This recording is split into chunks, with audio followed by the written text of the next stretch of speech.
Video número 7. Cáncer. La palabra cáncer se utiliza para denominar un grupo de enfermedades en las cuales el organismo va a empezar a producir un exceso de células malignas con rasgos típicos de comportamiento y crecimiento descontrolado. Las células cancerosas olvidan la capacidad de morir y se empiezan a dividir casi sin límite. El cáncer puede empezar casi en cualquier parte de nuestro cuerpo. Este está formado por más de trillones de células.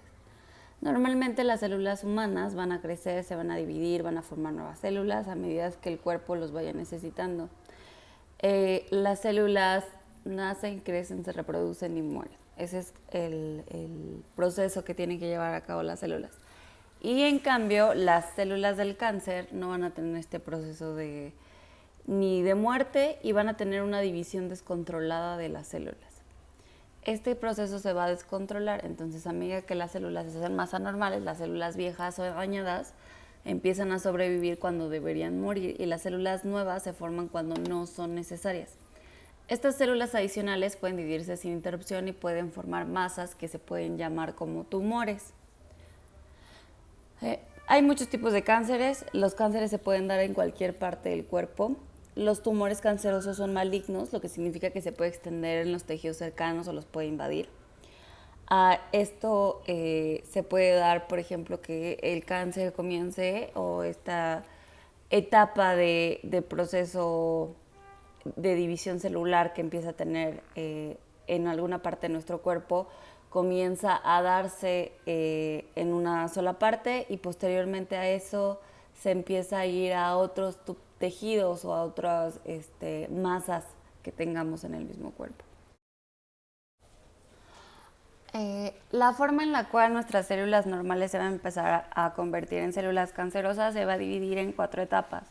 Primero es la etapa normal en la cual el crecimiento celular no está descontrolado. Después vamos a pasar a la hiperplasia. La hiperplasia va a ser un aumento en el número de células en un órgano o en un tejido, o sea, va a aumentar nuestro número de células. La displasia es el siguiente paso y las células van a empezar a tener un aspecto anormal. Por ejemplo, si tenemos células cilíndricas o un epitelio pseudoestratificado, lo vamos a convertir, o bueno, se va a convertir en cúbico. Si es cilíndrico, en ovalado, o las células van a tener como ciertas malformaciones. Y posterior a eso puede ser que se conviertan en células cancerosas. Ese es el proceso en el cual las células pasan de un tejido normal a un tejido cancerígeno. Tipos de cáncer. Hay más de 100 tipos de cáncer y van a recibir su nombre por el tejido u órgano en el cual empiezan a formarse las células de manera desorganizada. Entre estos tipos de cáncer, el más común va a ser el carcinoma. Y el carcinoma va a empezar a formarse en las células epiteliales de nuestro cuerpo. Hay diferentes tipos de carcinoma. El adenocarcinoma, el carcinoma de células escamosas, el carcinoma de células de transición y el carcinoma de células basales. Esos son los tipos de carcinomas. También tenemos los sarcomas, que son cánceres que se van a formar en hueso, tejidos blandos, músculo, tejido adiposo, que es grasa, vasos sanguíneos, vasos linfáticos, y en tejido fibroso, como pueden ser tendones o ligamentos. El osteosarcoma, va a ser el sarcoma más común que vamos a encontrar, y el osteosarcoma es cáncer en el hueso. Después vamos a tener otro tipo de cáncer, que es la leucemia. La leucemia es la formación de glóbulos blancos anormales en la sangre. Muy común es que se dé en la médula ósea. Entre los tipos de leucemia hay 4 tipos diferentes. El linfoma, es un cáncer que va a empezar en los linfocitos T, o sea, en las células T y en las células B.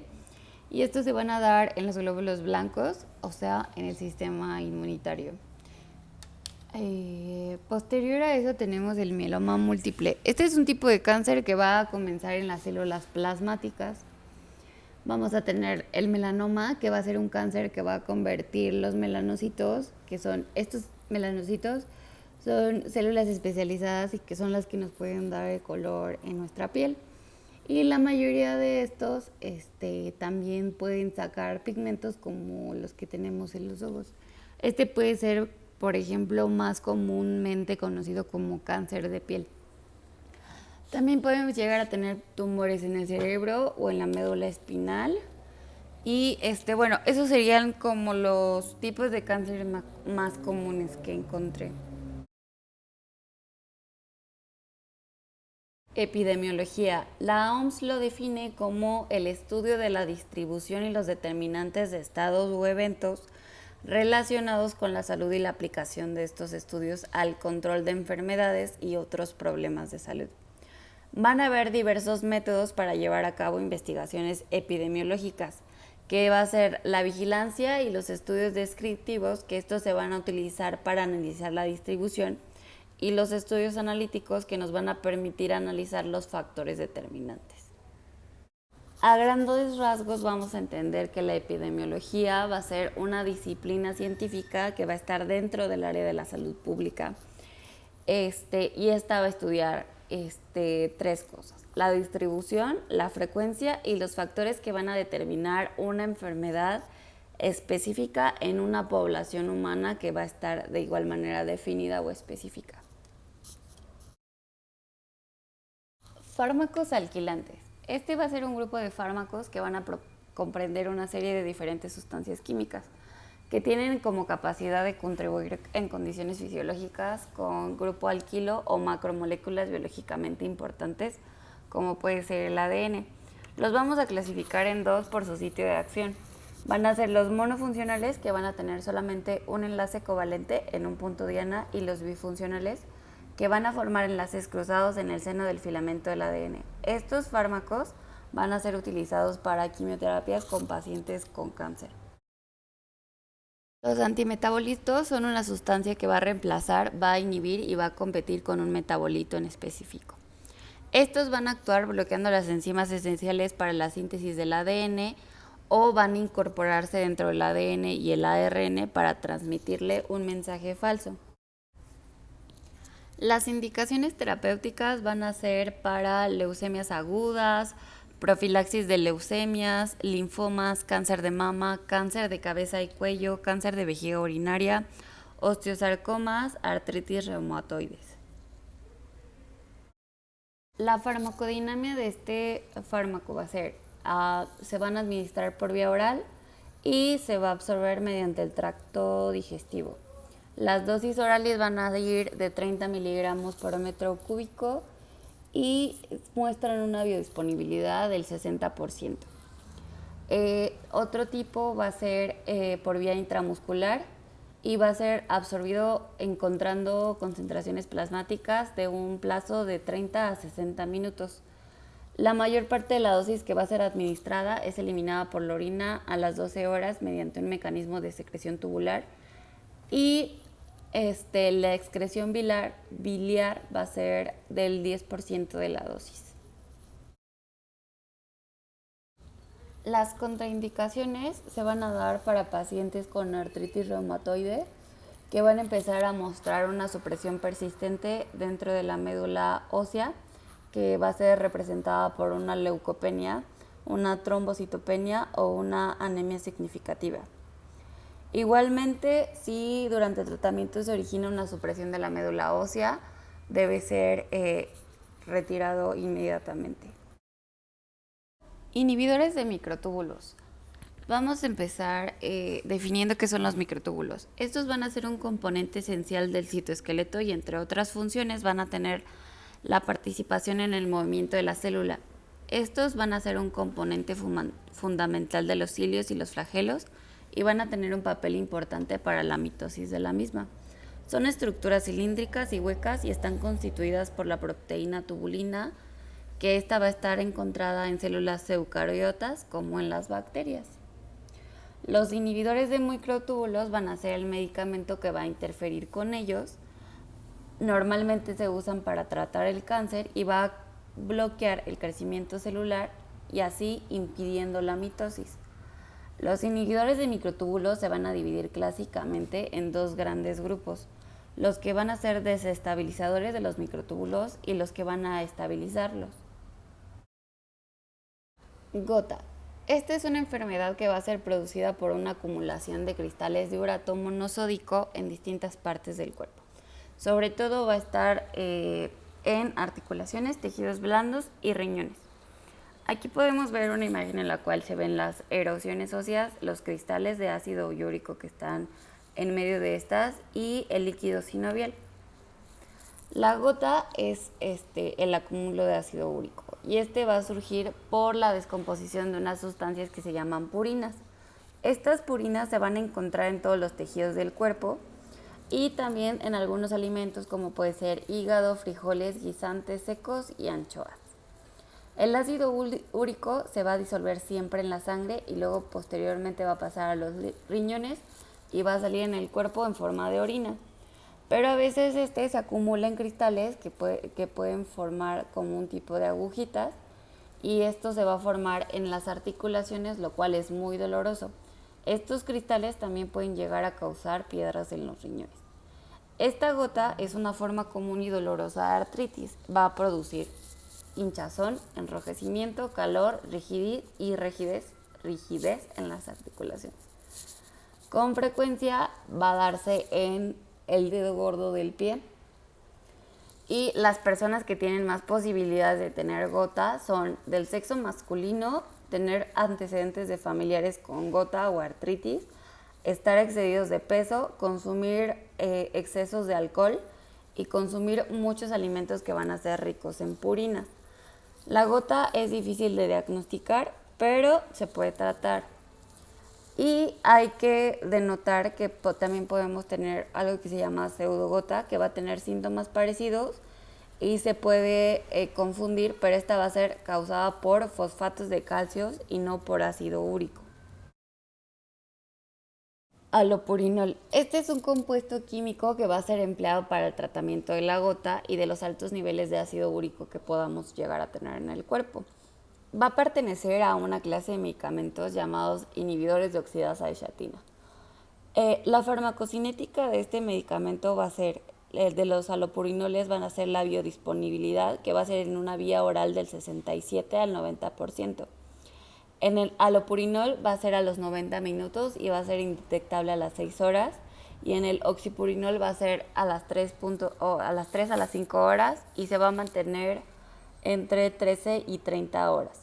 Su distribución va a ser apenas se unan las células plasmáticas y va a tener una alta captación en los tejidos. Su metabolismo va a ser hepático y su eliminación va a ser fecal al 20% y menos del 10% del fármaco va a ser inalterado por la orina. La colchicina va a ser un fármaco antimicótico que va a detener e inhibir la división celular en metafase y va a permitir la realización del cariotipo. Este es un compuesto que va a evitar la distribución de las cromatidas de un cromosoma durante la mitosis.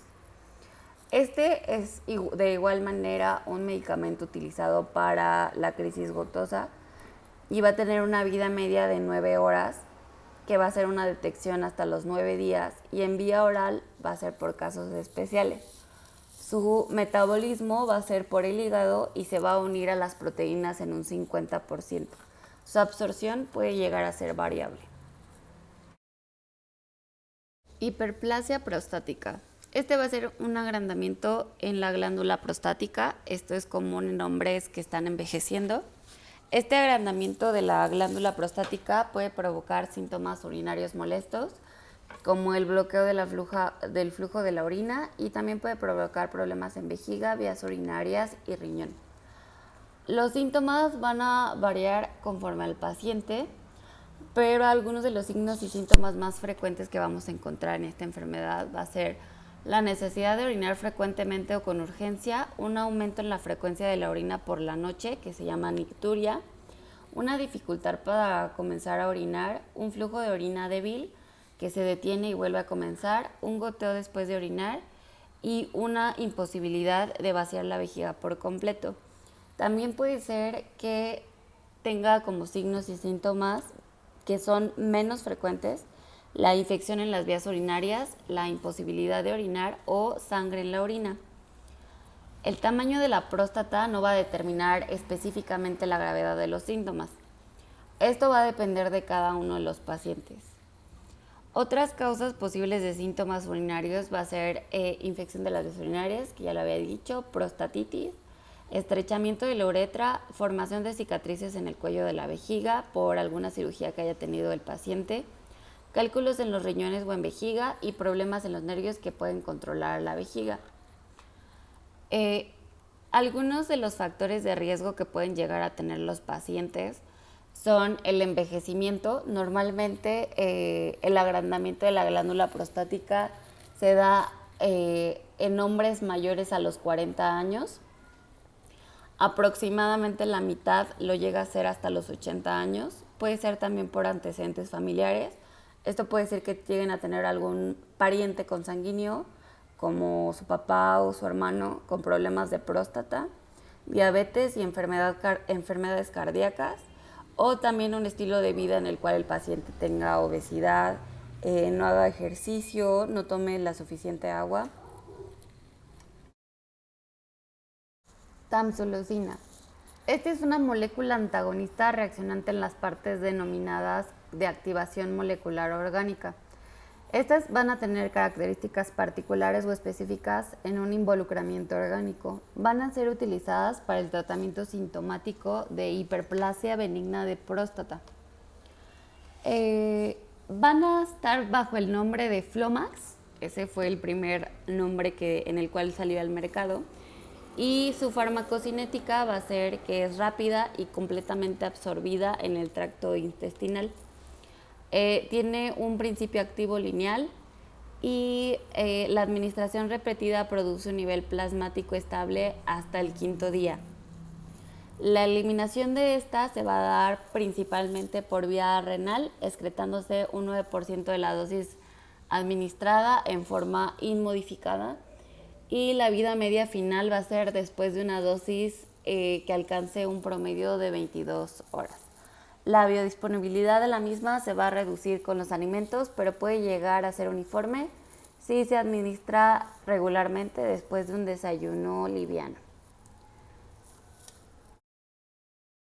Sildenafil. Este es un fármaco utilizado para la disfunción eréctil y la hipertensión pulmonar arterial. Este va a actuar mediante la inhibición de la fosfodiesterasa tipo 5 y va a actuar en una enzima que va a promover la degradación del GMPC cíclico y va a regular el flujo de la sangre en el pene. Este medicamento es mejor conocido como Viagra y va a tener algunos efectos secundarios importantes, como puede ser dolor de cabeza, acidez estomacal, diarrea, bochornos, sangrado nasal, dificultad para dormir, entumecimiento de brazos, manos, pies o piernas, dolores musculares, cambios en la visión de color y sensibilidad a la luz. Va a tener una biodisponibilidad del 40% y va a tener un metabolismo que es principalmente hepático. Su vida media va a ser de 3 a 4 horas. Esto depende del metabolismo de cada persona. Y su excreción va a ser fecal en un 80% y renal aproximadamente un 13%.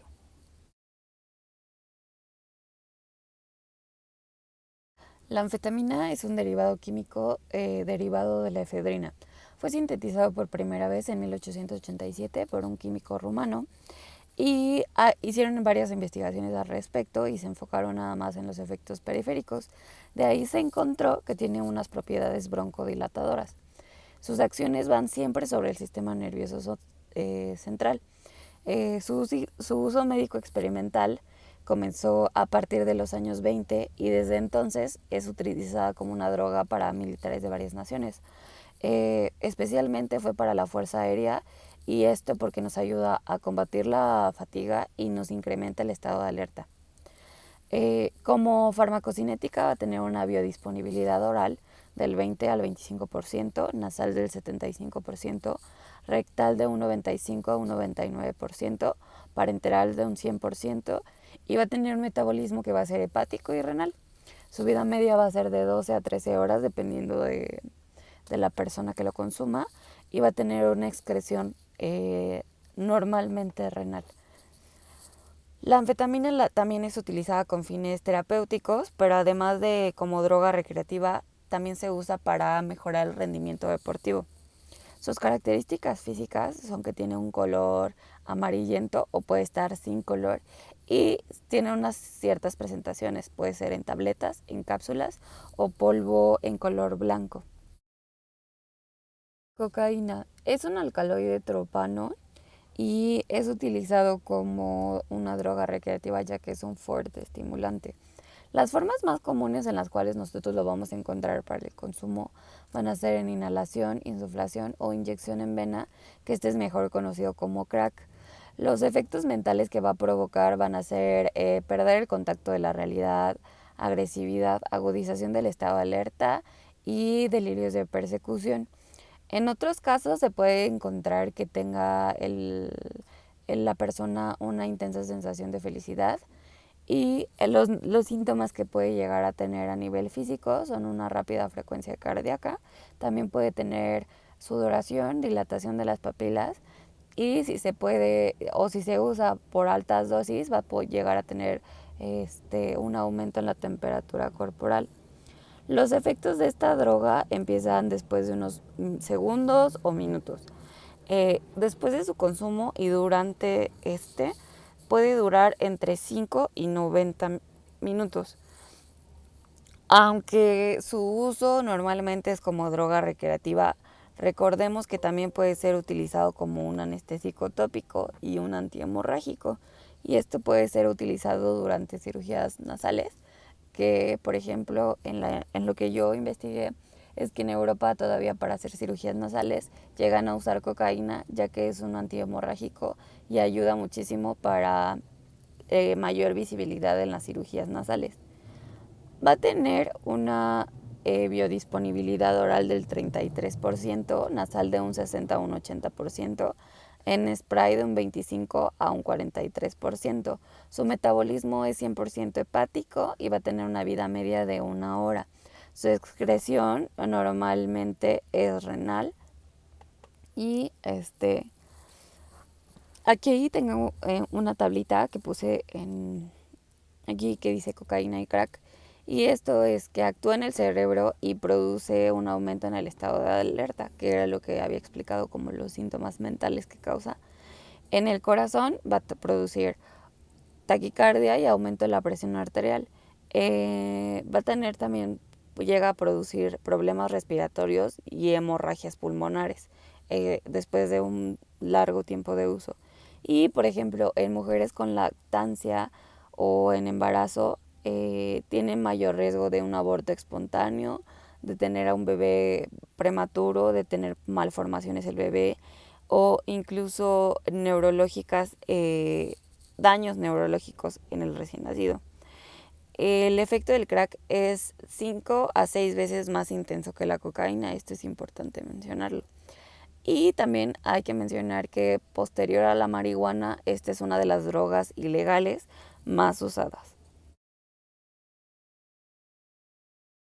Fluoxetina. Este es un antidepresivo que va a estar dentro de la clase de los ISRS, que son inhibidores selectivos de la recaptación de serotonina.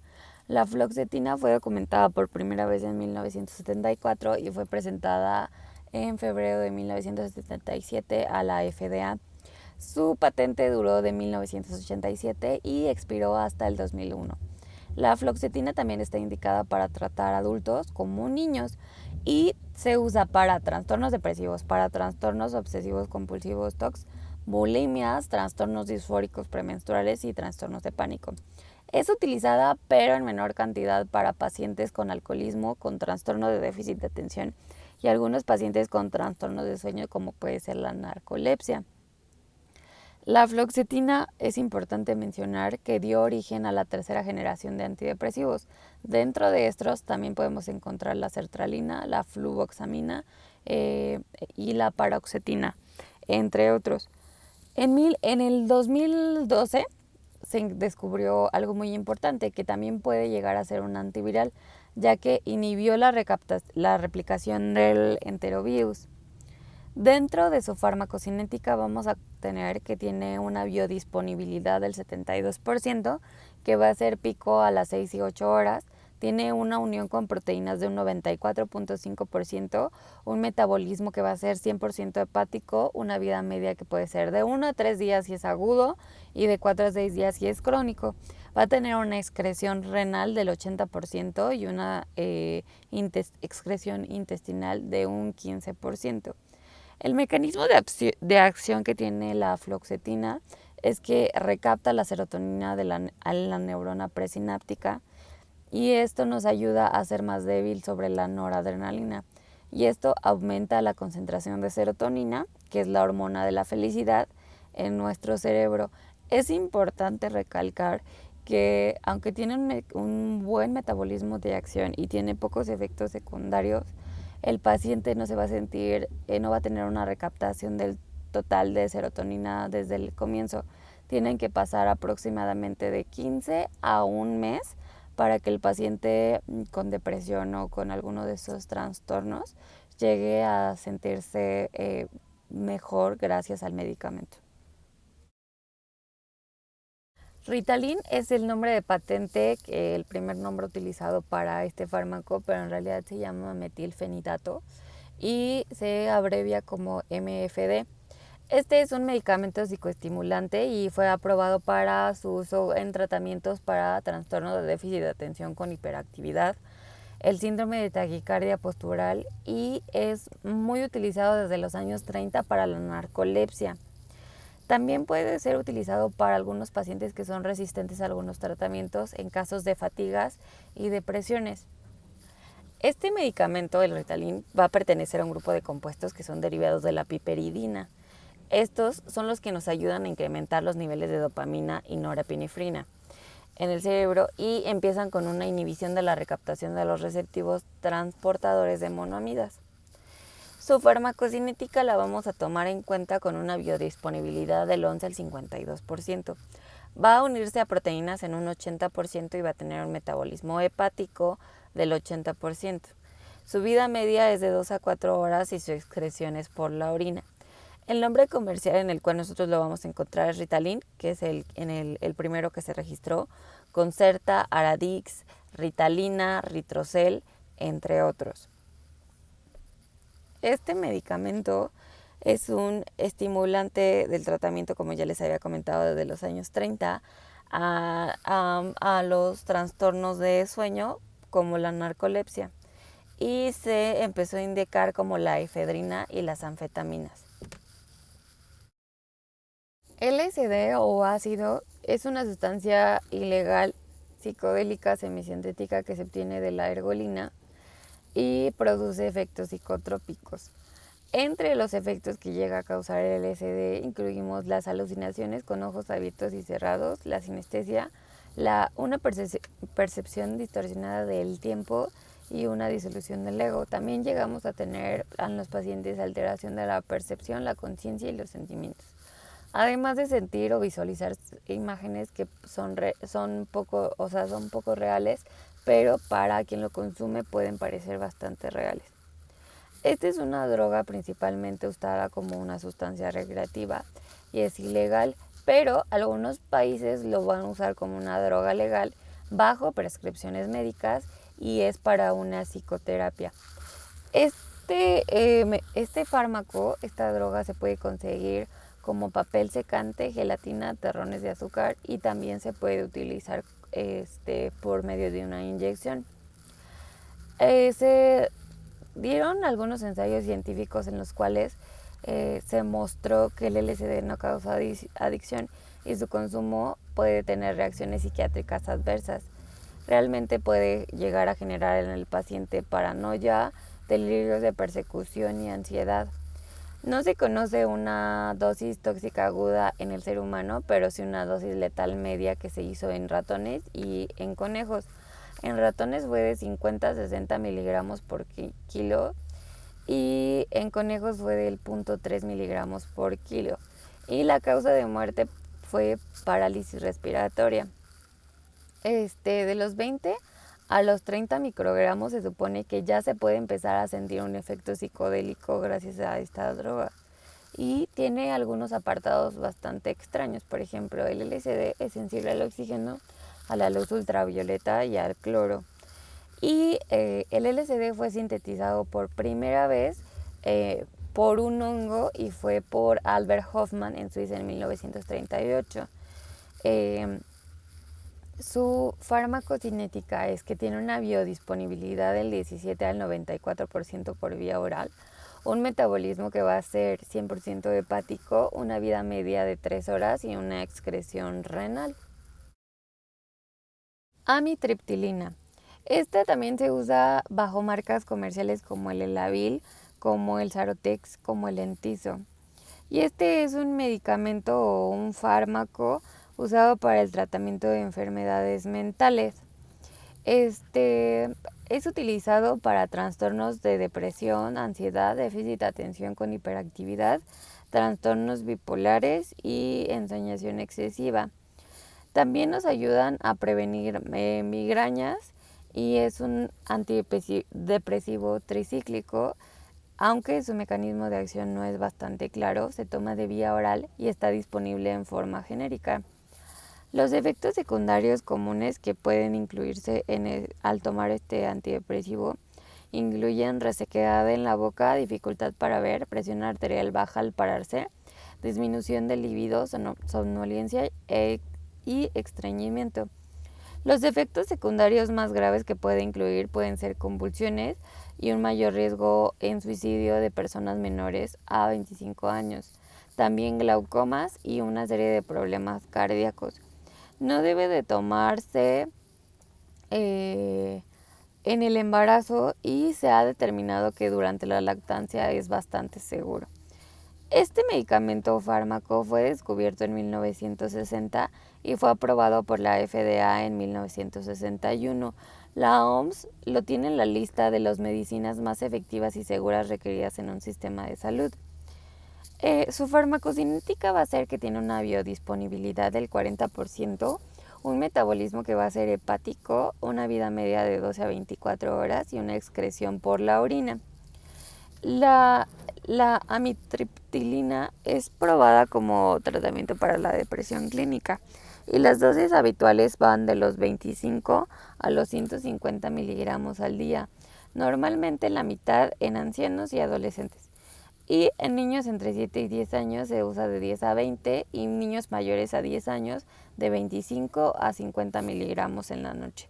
Pero no se deben utilizar estas dosis por más de 3 meses. Recordemos que el mecanismo de acción de este fármaco es inhibir la recaptación neuronal de serotonina y noradrenalina de la sinapsis del sistema nervioso central. Esto nos ayuda a su disponibilidad en la sinapsis para causar una neurotransmisión en la neurona sináptica posterior. Esto hace que se metabolicen las enzimas, después actuar como un inhibidor recaptando la noradrenalina y esto va a potencializar los efectos antidepresivos del fármaco. Es importante mencionar que al igual que otros antidepresivos, es necesario que se use por los 3 meses, pero el efecto no es inmediato en el paciente. Tenemos que dejar pasar de 15 a 20 días dependiendo del tipo de paciente para poder diagnosticar si el proceso de depresión ha sido disminuido gracias al fármaco. Efedrina. Esta es una amina y es una sustancia natural que va a tener efectos muy parecidos a las anfetaminas. Puede ayudarnos a reducir la sensación de fatiga e incrementar el estado de alerta.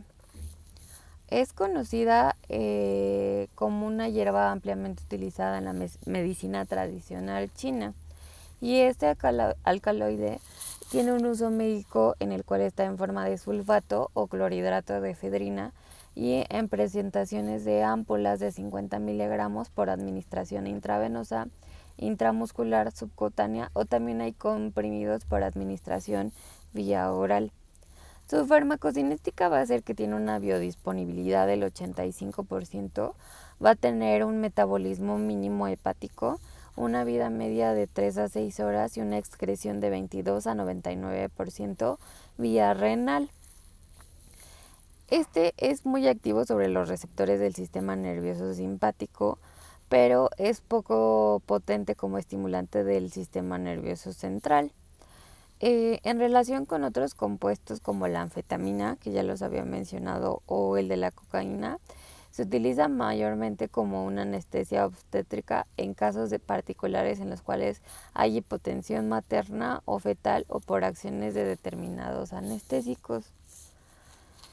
Esta molécula se dio por la síntesis de la anfetamina y tiene una muy buena acción terapéutica.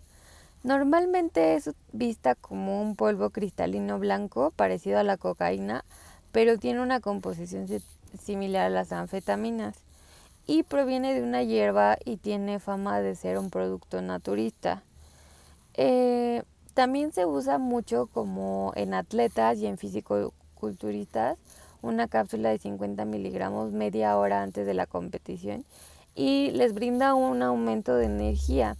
Por esto es que está prohibido en el deporte.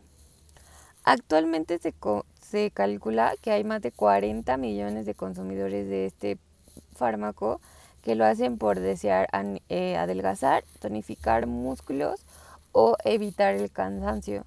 La efedrina normalmente se usa con cafeína, o sea, con café, o aspirina para multiplicar sus efectos. Clonazepam. Este es un fármaco perteneciente al grupo de las benzodiazepinas y actúa directamente en el sistema nervioso central. Tiene diferentes propiedades, es ansiolítico, es anticonvulsionante, miorrelajante o relajante muscular, sedante, hipnótico y estabilizador del estado de ánimo. Se utiliza normalmente como un antiepiléptico para crisis de ausencias o ausencias atípicas y para desórdenes de ansiedad.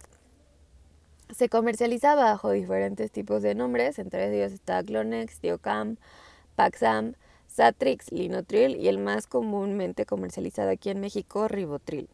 Tiene un efecto ansiolítico e hipnótico y es bastante bueno como un estabilizador del estado de ánimo en cortos plazos, pero sus dosis muy altas llegan a causarle al paciente una amnesia que puede ser total o a corto plazo. Este es uno de los medicamentos más ampliamente usados en distintas partes del mundo, como Estados Unidos, México, alguna parte de Europa, como España y muchos otros países. La verdad es que son bastante permisivos en el uso de este medicamento, ya que este medicamento sí llega a causar una adicción crónica en bastantes tipos de pacientes. Es importante mencionar que no se debe de utilizar al mismo momento que alcohol y barbitúricos y que es altamente adictivo, ya que produce una alta tolerancia y llega a poder causar en el paciente un síndrome de abstinencia después de usarlo por un corto a largo plazo.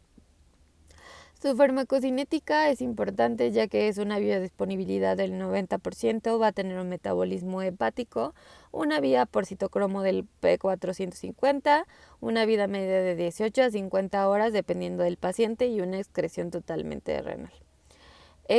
Tiene una unión a proteínas de un 85% y la eliminación de este fármaco es lenta y puede durar en la sangre de días hasta semanas. Tiene una concentración plasmática máxima de 3 a 12 horas y el tiempo en el que aparezca la acción tras la administración de este fármaco va de los 20 a los 60 minutos y de las 6 a 8 horas en niños y hasta 12 horas en adultos. La vida intermedia de este fármaco va a ser de los 30 a las 40 horas, ya que su unión a proteínas es alta y se va a metabolizar en el hígado. Donepezilo. El donepezilo es un derivado de la piperidina y es un inhibidor específico y reversible de la acetilcolinesterasa. Se utiliza normalmente para tratamiento sintomático de la enfermedad Alzheimer leve y moderada y llega a tener varios efectos adversos. Entre ellos, los más comunes incluyen problemas gastrointestinales como náuseas, vómito, diarrea, anorexia y pérdida de peso, insomnio, sueños anormales y pesadillas y bastante cansancio. Tiene una biodisponibilidad oral del 100% y atraviesa fácilmente la barrera hematoencefálica, debido a que tiene una vida media de aproximadamente 70 horas y puede tomarse una vez al día. Tiene una excreción del 0.11 al 0.13%. Es normalmente comercializado por Pfizer o Eisai y sus vías de administración son oral y es por tabletas de 5, 10 y 23 miligramos. Valproato sódico. Este fármaco es un antiepiléptico y es un estabilizador del estado de ánimo. No se está relacionado químicamente con otros medicamentos anticonvulsivos y es un medicamento que llega a ser de amplio espectro, ya que actúa por diversos canales del sistema nervioso central. Este fármaco debe darse en dosis repetidas cuando la dosificación total excede los 250 miligramos.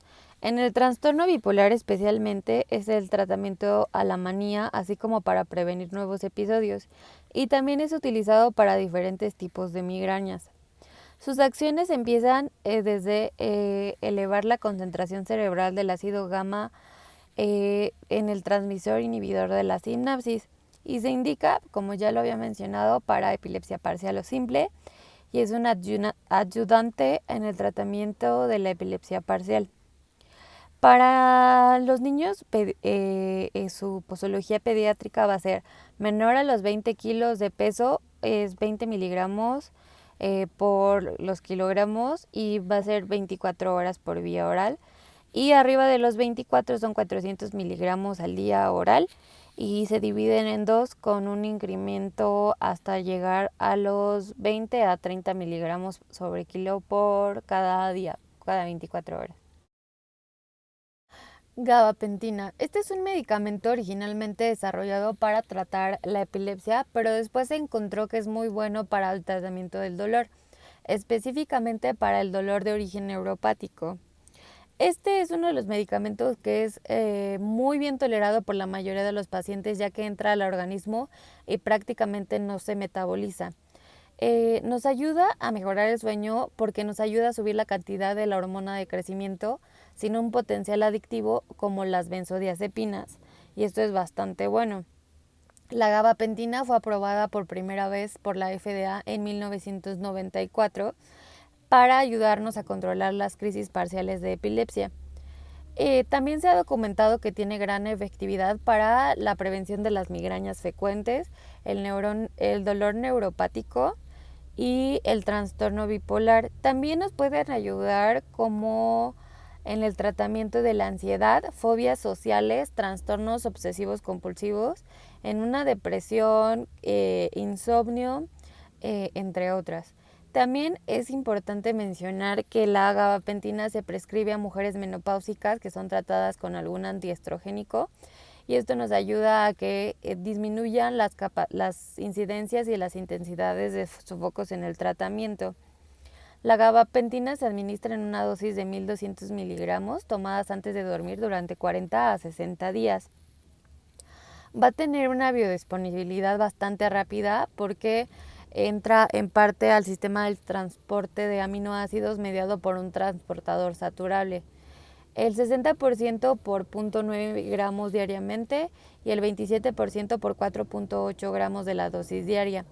El alimento incrementa la absorción en un 14% y tiene una unión a proteínas menor al 3%. Tiene un metabolismo casi nulo y una vida media de 5 a 7 horas. También tiene una excreción renal y la vía de administración es oral y los nombres comerciales pueden llegar a ser Nupentin, Neogaf, Fanatrex, Gavarone, entre otros. Carbamazepina. Este es un fármaco que es anticonvulsivo y ayuda a estabilizar el estado de ánimo del paciente. Nos ayuda también para controlar crisis epilépticas y el trastorno bipolar. Este fármaco es un anticonvulsionante y está relacionado químicamente con los antidepresivos tricíclicos. En algunas ocasiones se llega a utilizar para pacientes con esquizofrenia o neuralgia del trigémino. La carbamazepina fue descubierta por primera vez por el químico Walter Schneider del laboratorio JR. En la actualidad se llama Novartis. Y fue esto en Suiza en 1953. Se logró sintetizar esta droga a partir de 1960 gracias a sus efectos epilépticos.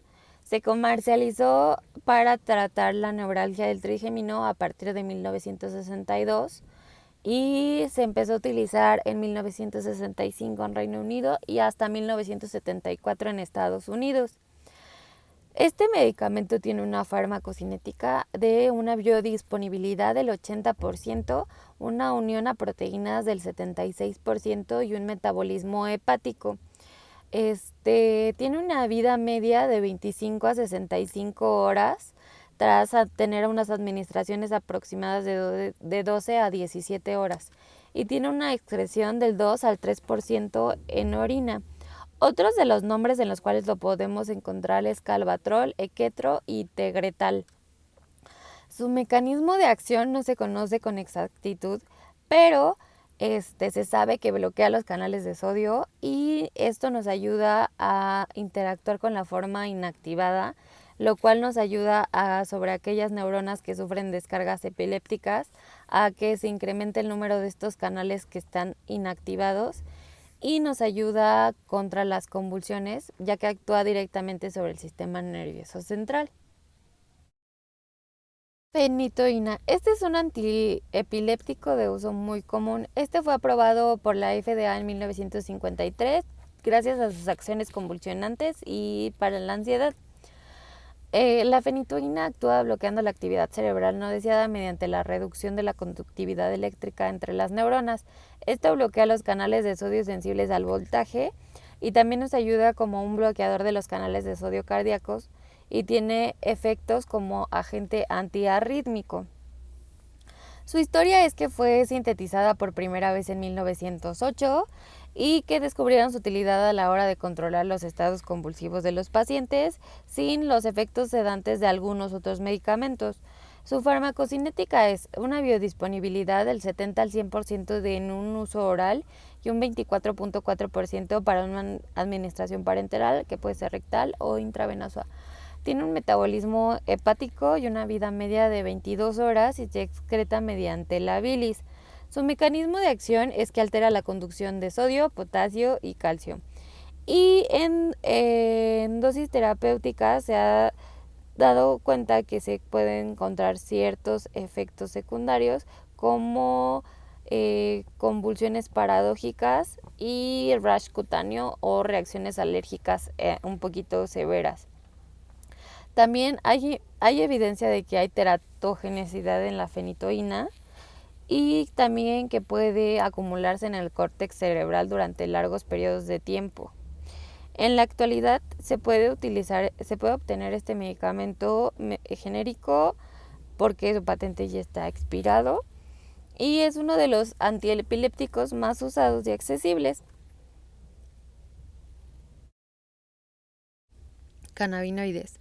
Un cannabinoide es un compuesto orgánico que ayuda o activa los receptores cannabinoides en el organismo humano. Estos, ¿cómo trabajan?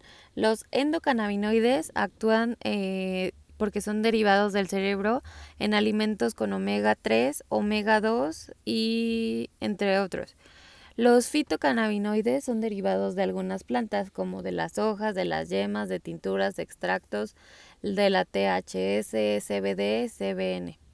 Y los cannabinoides sintéticos, que son de los laboratorios farmacoterapéuticos, que pueden ser compuestos sintetizados, como el THS. Todos estos son receptores endocannabinoides en el cerebro que entran por CB1, CB2.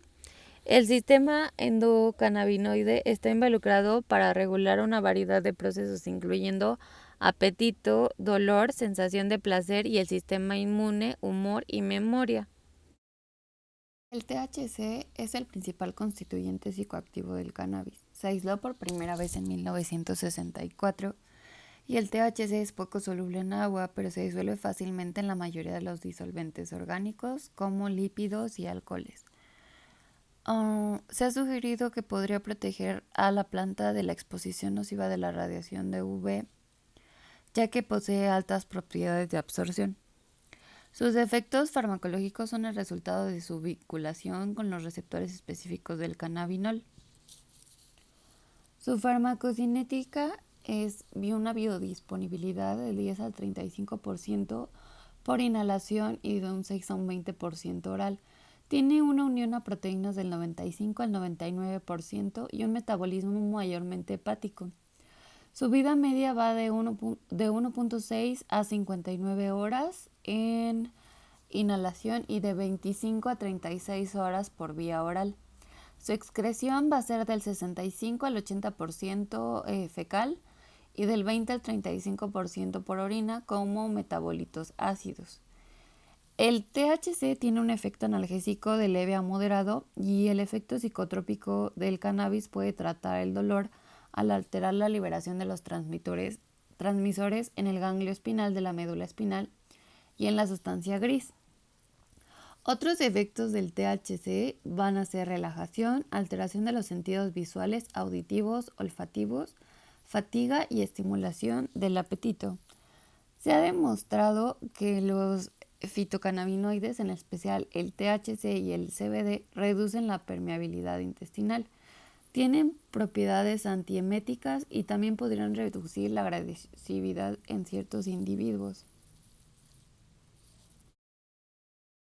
La farmacogenética o farmacogenómica son palabras que se llegan a usar para el mismo término, pero en realidad son dos áreas que vienen en conjunto, en cadena. Por ejemplo, la farmacogenética es una disciplina biológica que va a estudiar el efecto de la variabilidad genética que puede llegar a tener un individuo en respuesta a determinados fármacos, mientras que la farmacogenómica estudia bases moleculares y genéticas a las enfermedades para desarrollar en nuestras vías de tratamiento. Los factores endógenos es de base genética, así como también la edad o el sexo del paciente. Los exógenos podemos destacar la dieta, el uso de agentes como el café, tabaco, alcohol y otros medicamentos.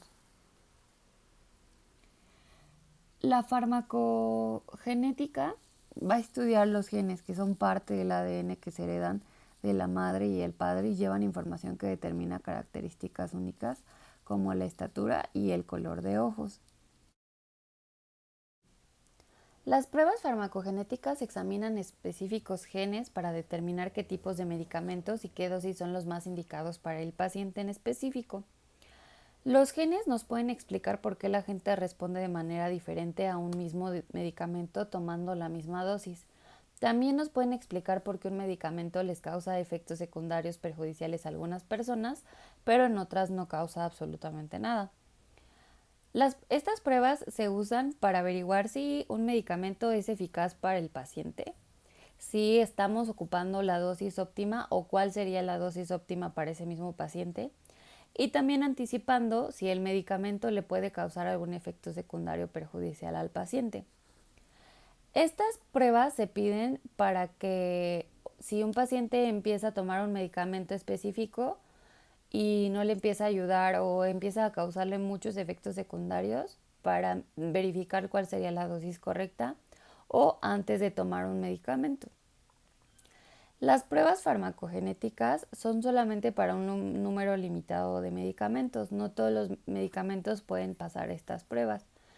Y entre esos vamos a tener anticoagulantes, medicamentos para epilepsia, tratamientos para cáncer de seno, antipsicóticos para el trastorno de déficit de atención, carbamazepina, abacavir, que es un tratamiento para la infección por VIH, y tratamientos para leucemia infantil, ciertas enfermedades autoinmunitarias. Estas pruebas se van a hacer por muestra de sangre u orina y los riesgos que puede llegar a presentar el paciente al hacerle la prueba son mínimos y las pruebas solo se usan para averiguar cómo responderá esta persona al medicamento específico. La mayoría de las pruebas se usan para diagnosticar o averiguar el potencial de riesgo a una enfermedad, para determinar una relación de parentesco o para identificar a alguien en una investigación penal. Es importante saber el porqué de la farmacogenética. Por ejemplo, si tenemos pacientes de misma enfermedad y les damos el mismo medicamento y la misma dosis, Van a haber pacientes que van a tener el medicamento como muy benéfico, o sea, se van a ir mejorando gracias al medicamento y seguro porque no van a tener efectos secundarios ni problemas colaterales a largo plazo. Va a haber otro tipo de paciente el cual va a tener que el fármaco no va a ser tóxico para él, pero tampoco le va a beneficiar en absolutamente nada.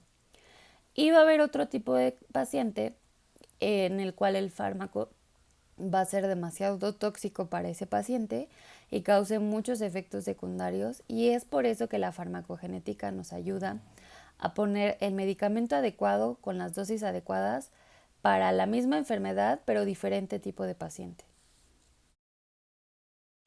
Esta es una receta con 7 diferentes fármacos que voy a explicar. La glibenclamida es utilizada para diabetes mellitus tipo 2 y se vende en dosis de 1.5 a 2.5 y 5 miligramos. Va a tener una biodisponibilidad del 60 al 75% y una unión a proteínas del 80 al 99%. Su metabolismo es hepático y su vida media es de 10 horas. Va a tener una excreción que va a ser renal y biliar. La linagliptina es utilizado de igual manera para pacientes con diabetes tipo 2 y va a tener una biodisponibilidad del 30% oral y 75 a 99% en plasma. Son tabletas de 5 miligramos. La pregabalina es un antiepiléptico y es analgésico para dolor neuropático periférico. Esta va a tener una vida media de 6.3 horas y una biodisponibilidad de un 90%. Las dosis son de 150 miligramos al día en adultos hasta llegar a una dosis máxima de 600 miligramos. Esta es excretada por la orina. El losartán es usado para la hipertensión arterial.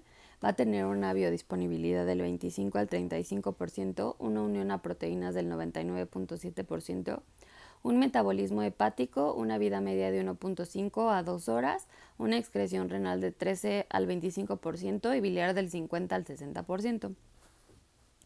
El metoprolol es igual manera para pacientes con hipertensión y también nos puede ayudar a prevenir ataques cardíacos. Este se administra oralmente de 1 a 2 veces al día y tiene una biodisponibilidad de un 20 a un 40%. Su vida media eliminación va a ser de 3.5 horas y su unión a proteínas es del 95%. La atorvastatina va a disminuir el colesterol en sangre y va a prevenir enfermedades cardiovasculares. Su biodisponibilidad es del 14%, su unión a proteínas es menor al 98%, va a tener un metabolismo hepático y una vida media de 14 horas. Su excreción va a ser por medio de la bilis y orina y su vía de administración va a ser oral. Nifedipino es igual para tratar la hipertensión, va a tener una biodisponibilidad del 45 al 56%, una unión a proteínas del 92 al 98%, un metabolismo hepático y gastrointestinal, una vida media de 2 horas y su excreción va a ser renal y biliar. Con este paciente lo que podemos ver es que tiene diabetes tipo 2, tiene hipertensión y tiene riesgo de tener ataques cardíacos. De igual manera podemos ver que es un paciente que llega a tener episodios de epilepsia. Análisis clínicos. En los análisis clínicos podemos ver que las proteínas totales séricas, albúmina en suero, globulina, calcio en suero, fósforo en suero, magnesio en suero y el hierro están dentro de los límites clínicos. Y podemos ver que la amilasa y la lipasa están muy por arriba de los límites clínicos. La amilasa está al 174 y el límite llegaría hasta el 100. Y la lipasa está en 96.2 y el límite es hasta 60.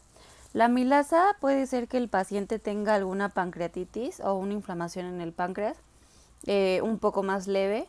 Y la lipasa puede ser que haya inflamación en el páncreas o alguna enfermedad en el páncreas. Después vemos que el sodio está bajo y eso podría indicar que el paciente llega con diarrea, que tiene vómitos o que tiene alguna enfermedad en los riñones. Después está el cloruro y el que salga menos del límite clínico nos puede decir que este paciente puede tener alguna insuficiencia cardíaca o alguna enfermedad pulmonar.